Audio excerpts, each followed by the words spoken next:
سڵاوتان لێبێت.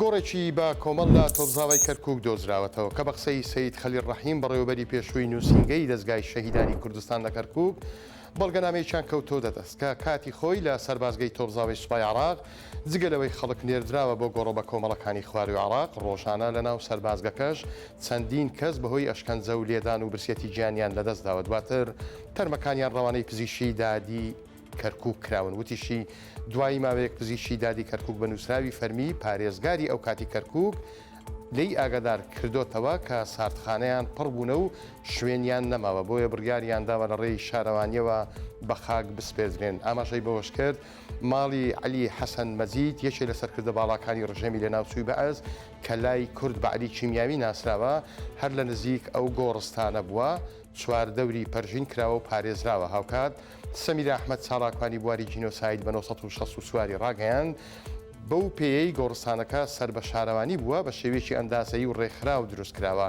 ئەوەش دەبێتە هاوکاریەک بۆ حکومەتگەربیەوێ گۆڕەکان هەڵبداتەوە. ئاماژەی بۆش کرد لە تەنیشت گۆڕەکان ساڵی زۆر هەیە و وا دیارە فریان نەکەوتون تەرمی لێ بنێژن. بوو بە 8 ڕۆژ و هێشتا تەرمی مامۆستا ئابێستا یوسفی تەمەن 27 ساڵ نەدۆزراوەتەوە.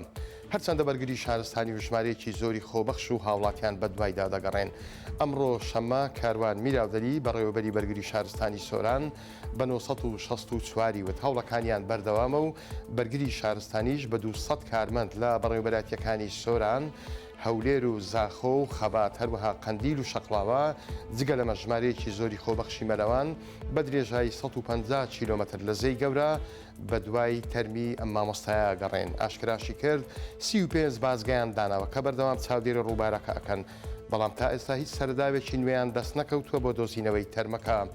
شەممەی ڕابردوو بوو ئاوێستا یوسف کە لە هەولێرەوە بە مەبەستی گەشت ڕووی لە سنووری خەزای مێرگەسۆر کرد بوو لە ڕووباری تەنگا توور خنکاو تا ئێستاش تەرمەکەی نەدۆزراوەتەوە. بڕیارە لە ڕۆژانی 16 و 17 ئەم مانگە لە سلێمانی دیداری سلێمانی بە بەشداری دەیان سەرکردە و کەسایەتی سیاسی و حکومی و میوانانی بیانی بەڕێوە بچێت. دیدارەکە لە زانکۆی ئەمریکی لە سلێمانی بەڕێوە ئەچێت و 1964 ئەمڕۆ سەردانی شوێنی بەڕێوەچوونی دیدارەکەی کرد کە دەبیندرێت ئامادەکاری بۆ بەڕێوەچوونی دیدارەکە ئەکرێت.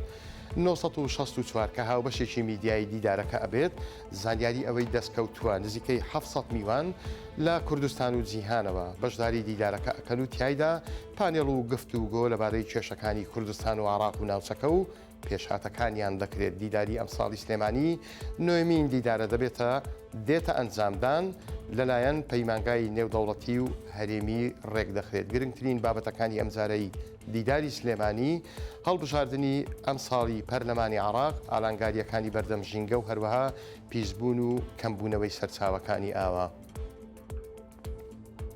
شەڕی ئابووری نێوان ئەمریکا و چین کێشەی بۆ تازەزاوەکان لە هەرێمی کوردستان دروست کردووە و وەزعەکەی لێ ئاڵۆز کردوون چونکە نرخی زێر تا دێت بەرز ئەبێتەوە.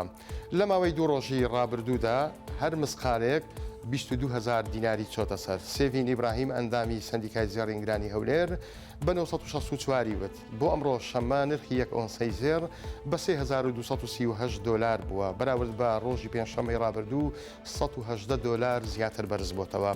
ئەمڕۆ لە بازاڕی هەولێر نرخی یەک مسقال زێڕی عیار 21 بە 680,000 دینار بووە.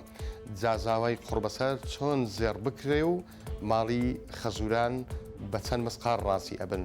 بە قسەی سێڤین ئیبراهیم هۆکاری سەرۆکی بەرزبوونەوەی نرخی زێر بۆ شەڕی ئابووری نێوان هەردوو وڵاتی زلهێزی ئەمریکا و چین و هەروەها سەپاندنی باجی گومرگی بەسەر کاڵاکانی یەکتریدا لە چەند ڕۆژی ڕابردوو ئەگەڕێتەوە. ئاماژەی بەوەش کرد بەهۆی گرانبوونی زێر خەڵک ئێستا ڕویان لە کڕینی زی و بەقالب کردووە بەڵام ئایا کچانی کوردستان بۆ شوکردن بە زی و ڕازی ئەبن؟